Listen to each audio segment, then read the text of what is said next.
Hello, friends. It's Masters Week. I am Geoff Fienberg here with you at oddschecker.com/US, breaking down this week's Masters. I've got a much more extended preview with my good buddy Eric Patterson at EPAT Golf, already in the OddsChecker feed. Check that out, but this will be my final week of selection picks for the 2020 Masters. Please hit like, sub, comment, all that fun stuff, but let's waste not a second more. We'll get right into it. No need to sugarcoat anything. As sometimes I personally will mock Brooks Koepka for saying going to majors, being on his plane, crossing names off a list as to who can actually win this thing. I am in the camp that, 20 guys can win this week. Maximum 20. I was tempted to say 18, but out of respect, we're going to say 20 guys can win this golf tournament. So we don't need to overthink much. We'll do that anyways. But I have no intentions of getting fancy. That's the truth. Although I think I always get fancy. But I do good nonetheless. I got to say, going for even though it's only 3 majors, this would be a personal Grand Slam, right? 2020. Morikawa cashed it here at OddsChecker at the PGA Championship, 35-1. Bryson DeChambeau, all in, super elite at a super price, US Open, 28-1. Still smiling. And we're looking to make good here on the Masters. Full disclosure, like majors in the past, I use OddsChecker all year long. It's part of my life. It's part of a regular routine. Betting the Masters is a sport to me in and of itself. On my Twitter feed, I've put my collection of futures up this year. I'm quite proud of them.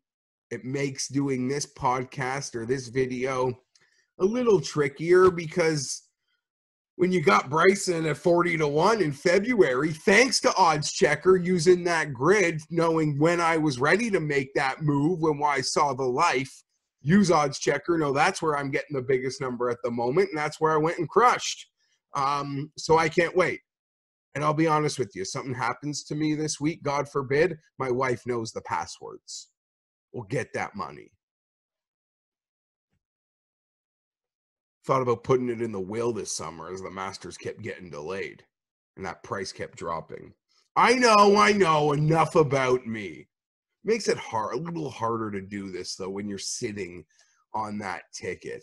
I can't condone 8-1. I can't condone it. Won't do it. Can't do it. Don't know how to do it. Golf's too hard.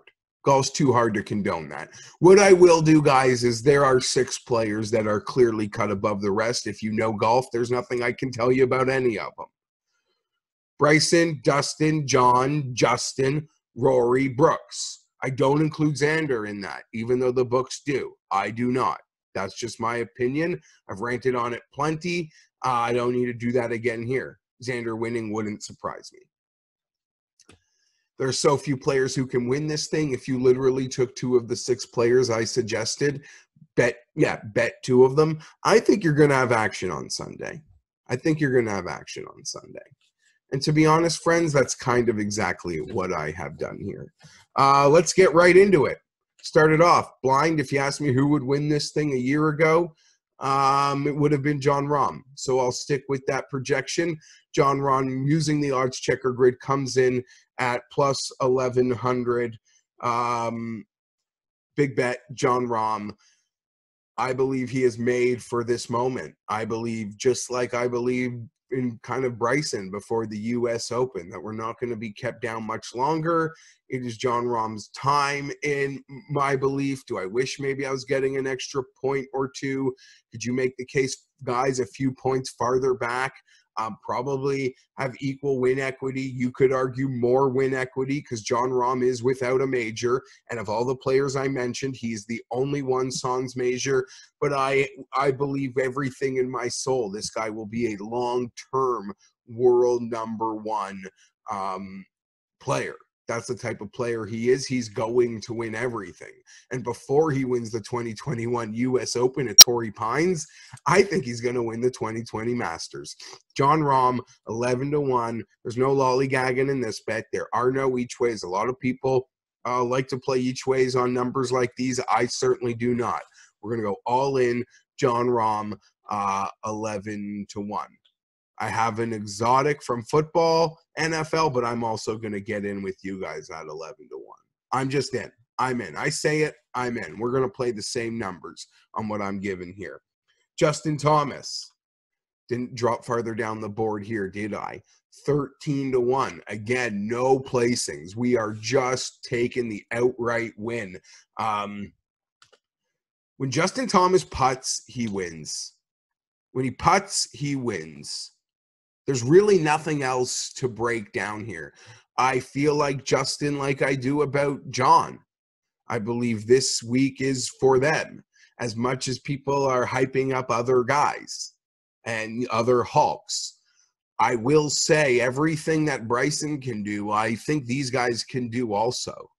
So much is being made about Bryson, but people kind of forget Bryson made his transition because he saw the success guys were having when they hit it as far as Justin Thomas, when they hit it as far as Jon Rahm, when they hit it as far as Dustin Johnson, when they hit it as far as Rory McIlroy, when they hit it as far as Brooks Koepka, to go with those other high ceiling skills that all those guys have. Part of me would be pretty surprised if the Masters got away from any six of them. Any six of them. You're asking me who I'm playing in this group. It's going to be at the week of prices. It's Jon Rahm. It is Justin Thomas. Even Spieth winning those Masters. I'm like, his best friend is better. He's going to get his turn. And here we are, and it's clearly evident. Despite the scale of major totals, Spieth is killing Justin, but that won't last long. I'm big on Justin Thomas this week.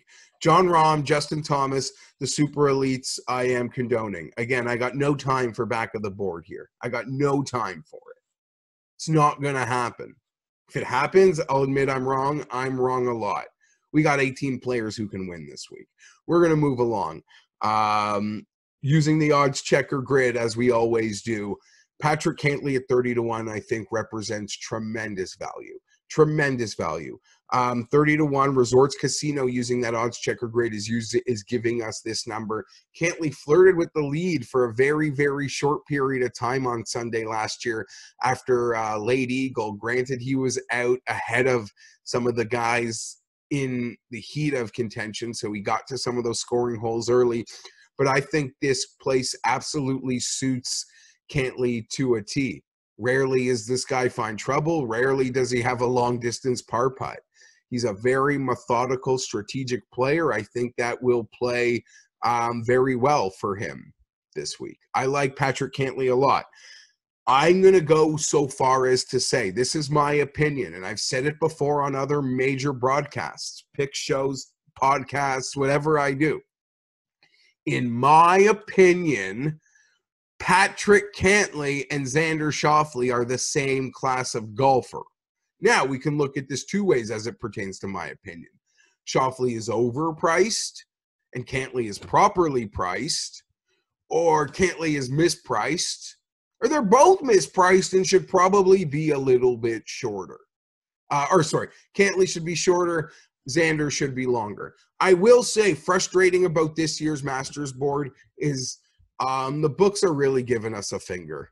I'm using the odds checker grid, as we all are. Sometimes they're really being a Grinchy. They're really being a Grinch. I'll be perfectly honest, I don't appreciate it. I don't respect it. I expected better of them. But they're getting lots of action, and I guess they're the kingmakers that can do whatever they want. But we've got 7 players essentially flirting at 16-1 and under, and you don't bump up the second tier? Shame on you. Shame on you. That's criminal. That second tier, your Reeds, your Bubbas, your Finaus, your Cantleys, your Hideki, they should all be higher. When you want to place that many guys that low, you got to give some love somewhere. but the books know only 18 guys can win this thing. So I don't blame them. Patrick Cantlay. I believe in Patrick Cantlay. I'm sitting on a 40 from the summer of 2019. But I'm in again. I've dipped my foot back in the pool with the 30. So we're together here. I really like Cantlay this week. Form, recent win at Sherwood. Nice little track record here. Okay, now things get dicey. I am going to do it. I'm going to condone. I am going to bet Tony Finau this week. He's the only player who I didn't have a previous bet on who I'm going to add. Like the other guys that I have bet, I have at a little higher numbers here, but I have also added, re-upped at the numbers, so I have those numbers with you. Tony Finau is the only guy I didn't have a bet on, which could surprise you, but that's the truth. And I decided this week, the books, I just kind of threw shade at them. They give extended placings. Watch a lot of these books using the OddsChecker grid, a bunch of them on the OddsChecker grid. They give extended placings on each ways. Normally, each ways play 5 places. This week, they can pay closer to 8 places or even a top 10. But I never do this on a bet this low. I am splitting my Tony Finau bet, half to win, half to each way. There's a 33-1, which is the best number over at DraftKings Sportsbook. There's 33-1. I like Finau. The caveat is you got to play it with the placings. Now, while you're laughing at me, I'm going to make the case.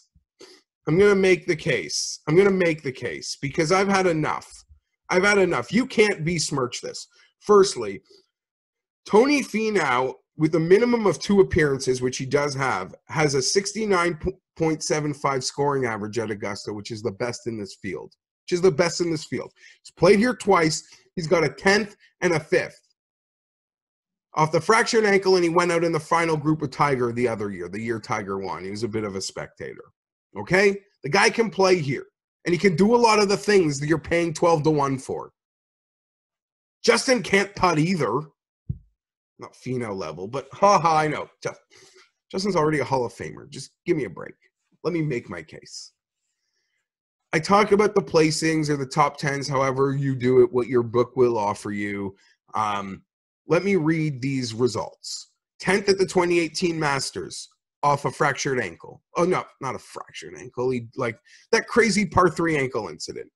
5th at the 2018 U.S. Open. 9th at the 2018 Open Championship. 5th at the 2019 Masters. Went out in the final group with Tiger. 3rd at the 2019 Open Championship. 4th at the 2020 PGA Championship, 8th at the 2020 U.S. Open. Make fun of me all you want. I actually believe Finau can win. But to besmirch any level of a Finau placing wager, you're out of your mind. I won't stand for it. I will not stand for that after what I just read to you. He's got the same chance to win something like this as he does the Detroit Open. That's the freaking scary part. So I'll go here in the 30s instead of Detroit in the 12s. But this kind of bothers me. This number should have been higher. The books could have done more with so many players in that under 20. I really want to give you a look at my, baby Tiger. I made this myself. It's called Bespoke. People ask me where I get it. I just made it myself. Well, I didn't make it myself, but I had it made. So that's it.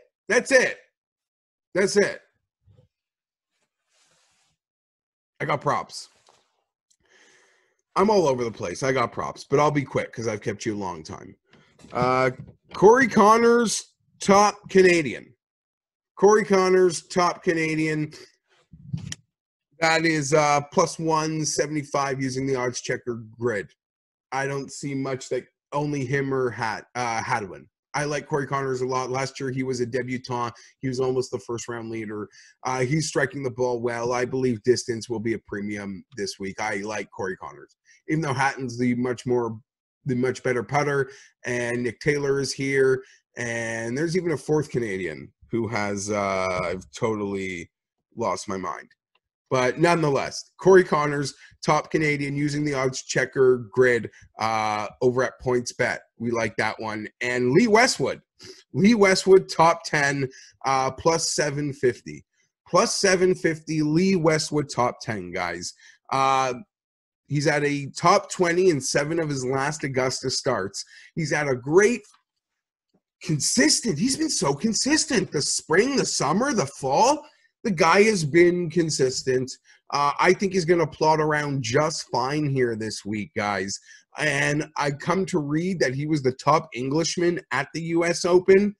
That's a beautiful accomplishment in and of itself. I'm really high on Westwood this week. I'll probably be using him too much in the fantasy games and such because I really do believe in him having a strong week to at least make good on this prop suggestion and rostering him across the board.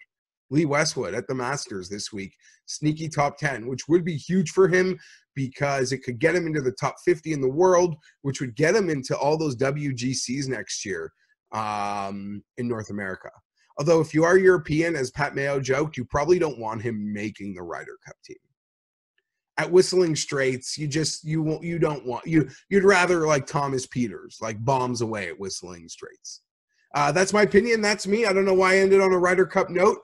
Check the article again tomorrow. I might make some prop ads. There will not be another video this week. Don't forget, me and Eric Patterson already threw it down for a half hour breaking down the Masters for OddsChecker.com. That is in the feed. Like, sub, comment. Rahm, JT, Cantley, Finau. But don't stress it out. Not more than 20 guys can win this thing. I truly mean that. I can't wait. It's Masters Week mixed in with NFL Sunday. What a feeling. I'll be back later in the week to talk some NFL. In the words of my great friend Gabriel Morency, may the winners be yours.